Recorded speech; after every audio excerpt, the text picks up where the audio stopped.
This is the abandoned village here in Loon, Bohol. We tried to explore it at nag-investigate din kami dito.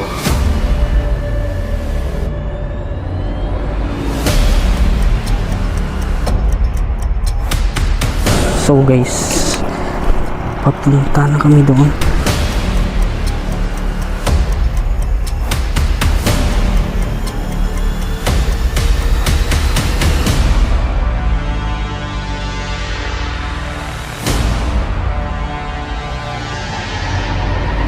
So, papasok na kami.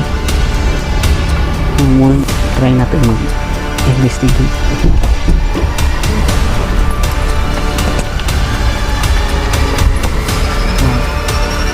Try ka subscribe mo guys sa ang channel Laprans.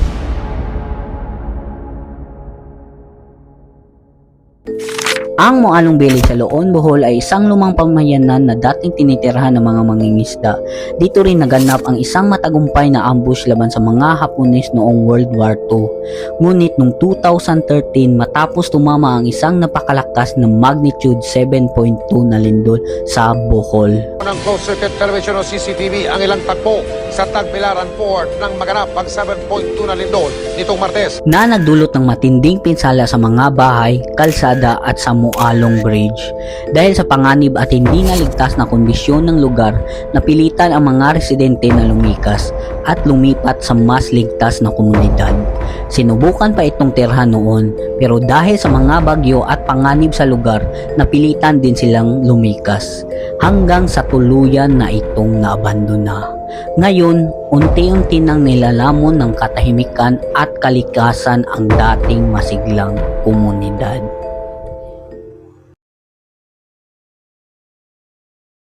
Gabi na nang papunta kami sa abandoned village. Malapit lang ito sa amin kaya mga 5 minuto lang ang biyahe.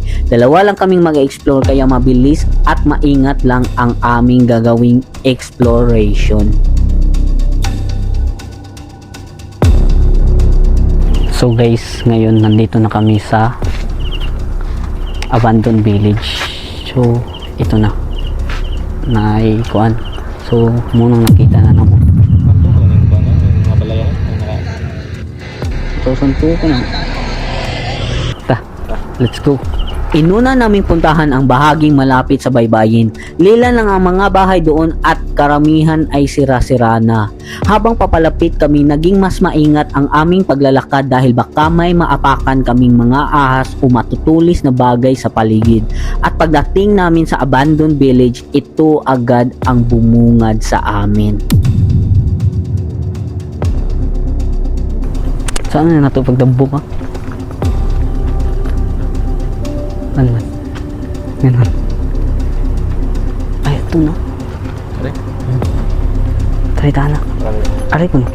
Pagdating namin sa isang bahay, wala na itong madadaanan dahil mula pa lang ng entrance ay puno ng makapal na putik. Kaya nagdesisyon kaming maghanap ng ibang madadaanan.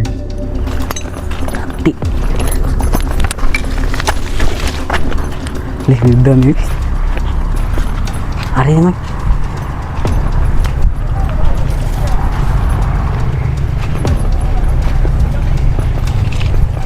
So guys,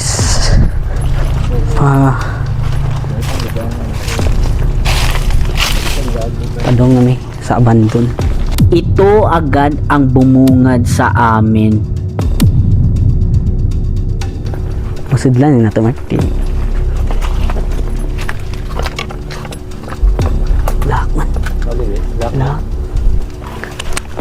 Hindi kami makapasok sa isang pintuan dahil nakalock ito. Kaya nagpasya kaming pumunta sa isa pang pintuan at doon dumaan.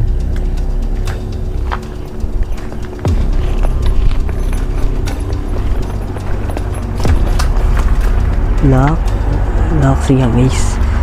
Lock. Wait, aning likod at nakalock pa rin ang isang pinto.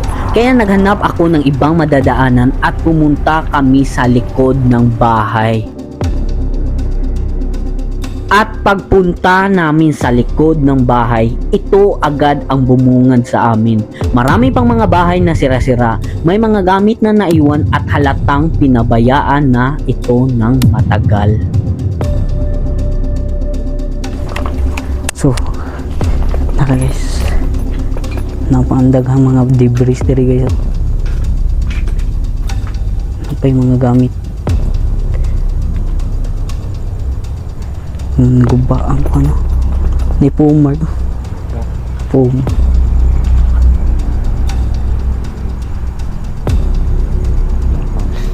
ganun creepy adlet Yung magbigay na ako. sure Pero na. ito kami ito sumuning sud guys sa abanton.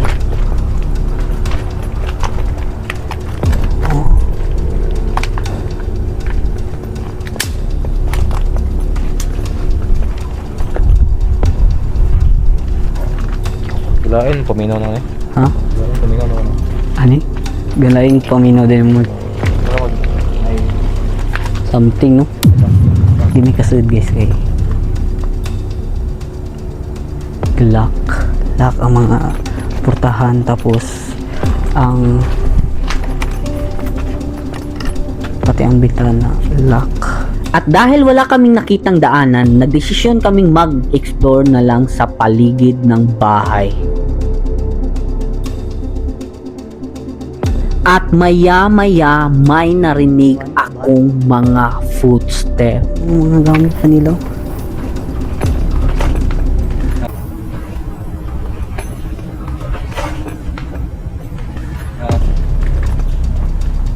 Ano to?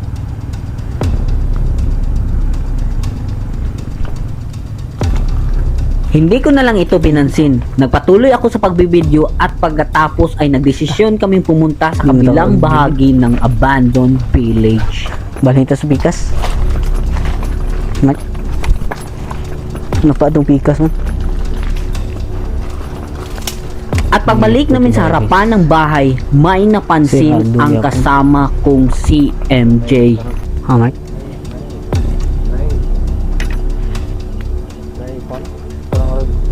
Sama. pikit mo lang. Ay, sama na. Nagkape yun. Yung gabi daw lang. Oo. Oo, daw. Oo. Kaso wala ako yun. Di ta kasugod, oh. Di ta kasugod. Di may kasugod, guys. Kan. Naapag po na. Isa ako. So, guys. Di may kasud man, so mamalhin na lang may atong pikas side sa abandoned village. So guys, papunta na kami doon at ang tarik ng hagdan papunta na kami sa kabilang bahagi ng abandoned village. Dahan-dahan kaming bumaba dahil sobrang tarik ng hagdanan. Pagdating namin sa ibaba, ito agad ang bumungad sa amin. Nagkalat ang mga debris sa paligid at wala na ang bubong ng bahay at halatang matagal na itong inabandona.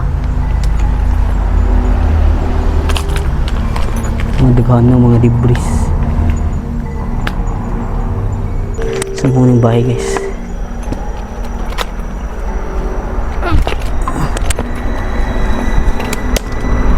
Dako bahaya mo yun.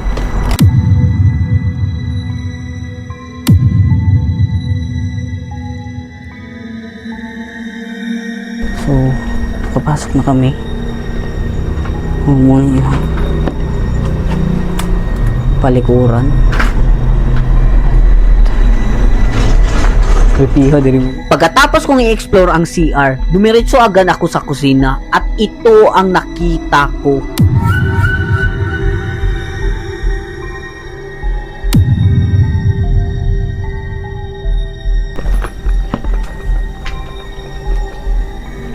Nagumpa na. Hindi ko ano no, nakraot. Kadugay. Sa kadugay na. Ano sa'yo na man?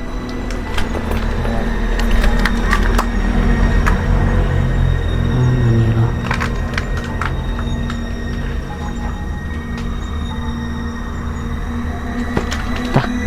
proceed mi sa next nga bahay guys. Habang papunta na kami sa pangalawang bahay, bigla akong nawala ng lakas sa aking kaliwang binti. Oh. Mari lang, Ano sa man? malaboy kasug. Wala. Sure. Wala. Bo. Ta. Nagpatuloy pa rin kami sa pag-explore ng lugar. Pagdating namin sa entrance ng pangalawang bahay, nag-alangan kami dahil napakahirap at masukal na ang daanan. Kaya nga naman. Oh, back ba?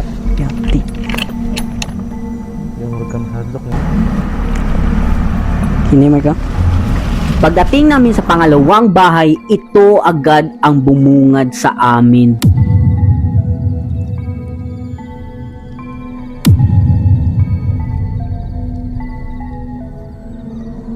Guys, nandito na kami sa loob.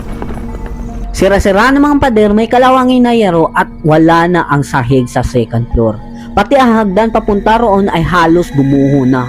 Pinasok na rin ito ng mga damo sa loob ng bahay, patunay na matagal na itong iniwan at kinalimutan na ng panahon. Wanay ko an? Mark no? Wanay hagdan.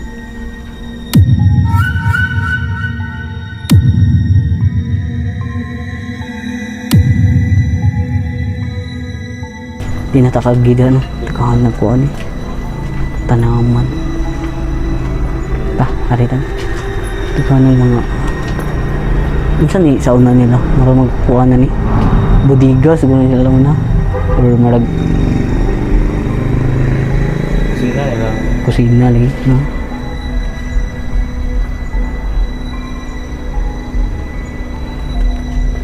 Dapay mga ko no gamit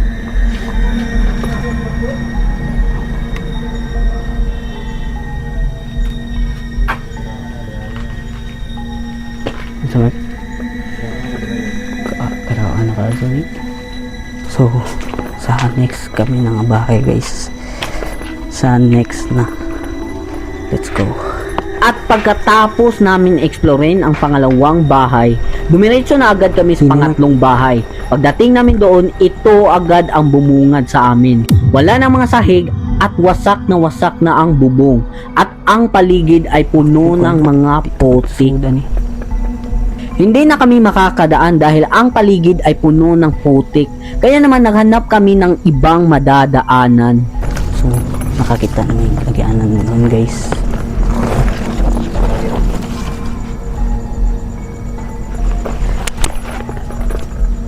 Muning one sahig.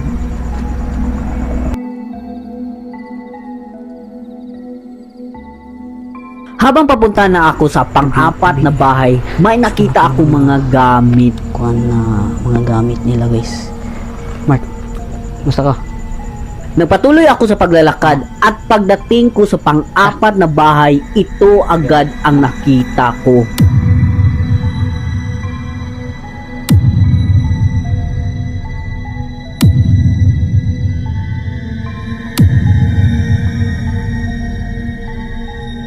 Entrance guys. Try natin. Pagdating ko sa pinto ng bahay, dali-dali ko itong in-explore. Medyo manupok na ang sahig nito, kaya naman doble ingat ang pag-apa ko dito.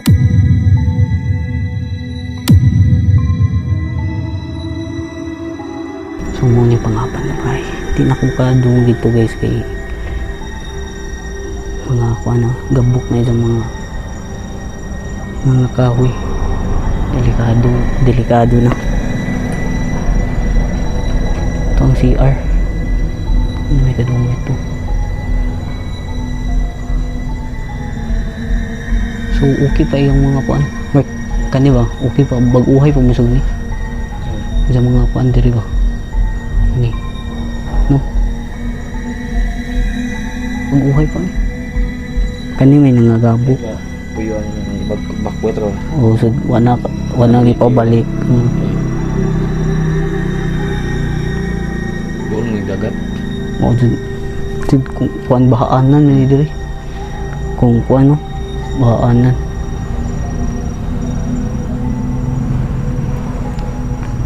Tunay mga bangko, mga gamit nila. Ito ay kuan dito mo ito si ano lang. Pata na to eh.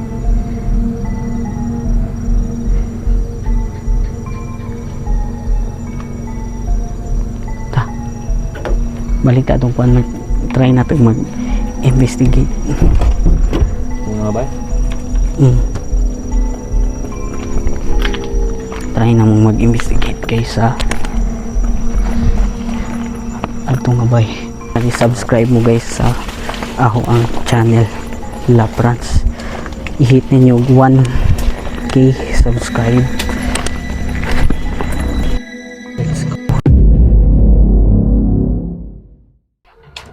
Agad kaming nag-set up ng aming mga gamit para sa investigation. Sinigurado kung maayos ang aming pwesto at nakahanda na ang lahat ng kagamitan bago magsimula. Ito i-try ba? So guys, ngayon mag-try kaming mag-investigate kung may entity ba dito.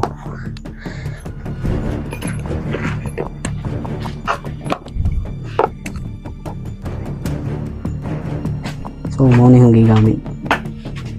Spirit music box. So guys, so sa mga start, i-calibrating na nato kung sa'yo ma-detect nito.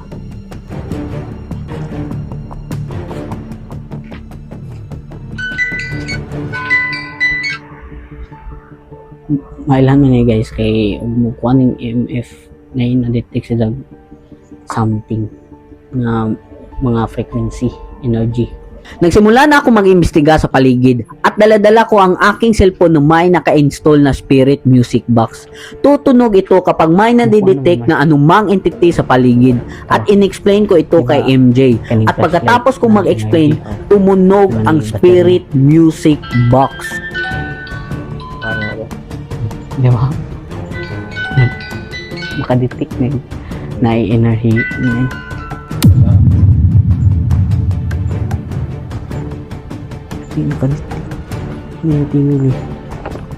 Sinubukan ko ito sa ibang bahagi ng bahay kaso hindi ito tumunog. Kaya naman nagdesisyon kaming gumamit ng ibang app na makakatulong malocate ang mga entity ng mas mabilis. Try sa aning EMF.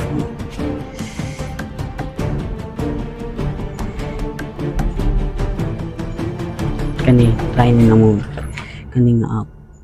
EMF app ni. So mo palo ni sila kuha na entity or something energy na detect. So try na.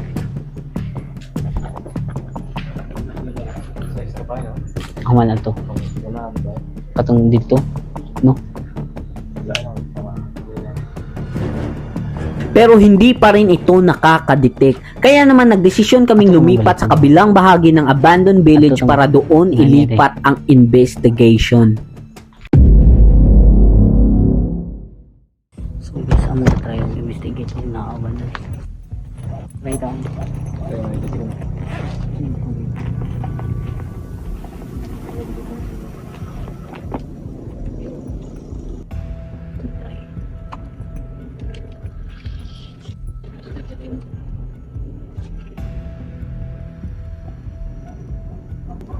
At sinubukan ko ang spirit music box kung may madidetect ba dito.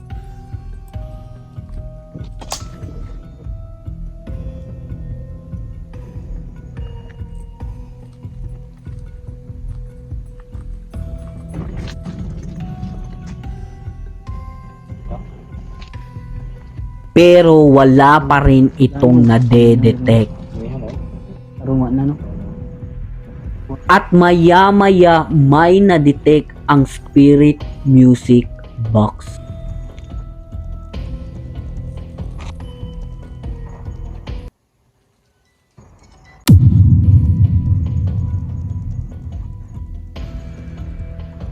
At tumunog ulit ito ng pangalawang beses.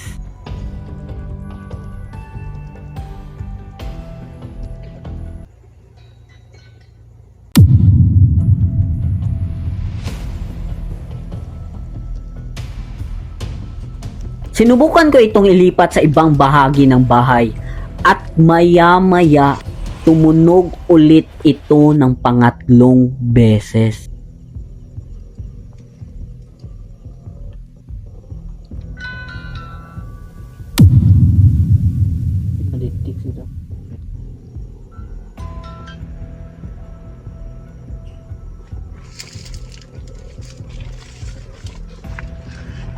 Akala ko wala nang madidetect, pero makalipas ang ilang minuto, may nadetect ito ulit. At kasabay ng tunog ng music box, na-record din ang boses na tumatawa.